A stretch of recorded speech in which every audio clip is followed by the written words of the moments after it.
The emailed response from the Guggenheim's chief curator to the White House was polite but firm. The museum could not accommodate a request to borrow a painting by Vincent van Gogh for President and Melania Trump's private living quarters. Instead, wrote the curator, Nancy Spector, another piece was available, one that was nothing like landscape with snow, the 1888 Van Gogh rendering of a man in a black hat walking along a path in Arles, France, with his dog. The curator's alternative, an 18-carat, fully functioning, solid gold toilet, an interactive work titled America that critics have described as pointed satire aimed at the excessive wealth in this country. For a year, the Guggenheim had exhibited America, the creation of contemporary artist Maurizio Cattelan, in a public restroom on the museum's 5th floor for visitors to use. But the exhibit was over and the toilet was available should the President and First Lady have any interest in installing it in the White House, Spector wrote in an email obtained by the Washington Post. The artist would like to offer it to the White House for a long-term loan, wrote Spector,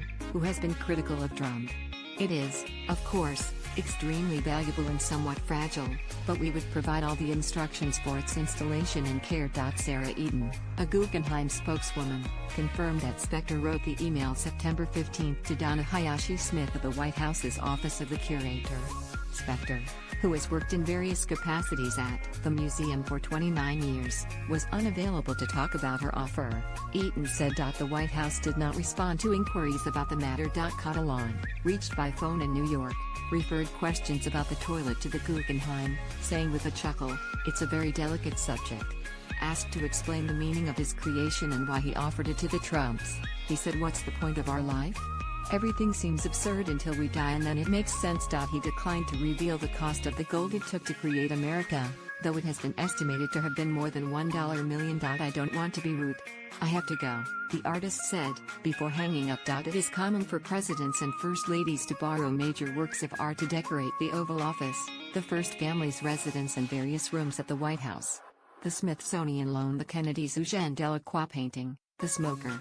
The Obamas preferred abstract art, choosing works by Mark Rothko and Jasper Johns. On the face of it, President Trump might appreciate an artist's rendering of a gilded toilet, given his well-documented history of installing gold-plated fixtures in his residences, his properties and even his airplane. But the president is also a self-described germaphobe, and it's an open question whether he would accept a previously used toilet, 18-carat or otherwise. Cattelan's America caused something of a sensation after the Guggenheim unveiled it in 2016, drawing more than a few headlines. We're number 1. And number 2 was the New York Post's front page offering, the huge lettering over a photograph of the toilet. The tabloid's coverage included a reporter's first-person account. I wrote the Guggenheim's golden throne and a photograph of that reporter seated on the toilet reading the New York Post. Naturally, more than 100,000 people who waited patiently in line for the opportunity to commune with art and with nature, Spector wrote in a Guggenheim blog post last year.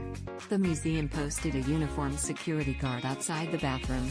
Every 15 minutes or so, a crew would arrive with specially chosen wipes to clean the gold. Cattelan, 57, is well known in the art world for his satirical and provocative creations, including a sculpture depicting Pope John Paul II lying on the ground after being hit by a meteorite. Another was a child-sized sculpture of an adult Adolf Hitler, kneeling. The artist's works have sold for millions of dollars. Cattelan has resisted interpreting his work, telling interviewers he would leave that to his audience. He conceived of a gold toilet before Trump's candidacy, though he has acknowledged that he might have been influenced by the mogul's almost unavoidable place in American culture. It was probably in the air, he told a Guggenheim blogger in 2016 as America went on display. Cattelan has also suggested that he had in mind the wealth that permeates aspects of society, describing the golden toilet as 1% art for the 99%. Whatever you eat, a $200 lunch or a $2 hot dog, the results are the same, toilet-wise, he has said. Cattelan is not the first artist to immortalize a bathroom fixture. In 1917, Marcel Duchamp, the French Dadaist, unveiled Fountain, a porcelain urinal that was rejected when he initially submitted it for exhibition. A replica is owned by the Tate Galleries in London. At the Guggenheim, when Cattelan raised the notion of a Gogh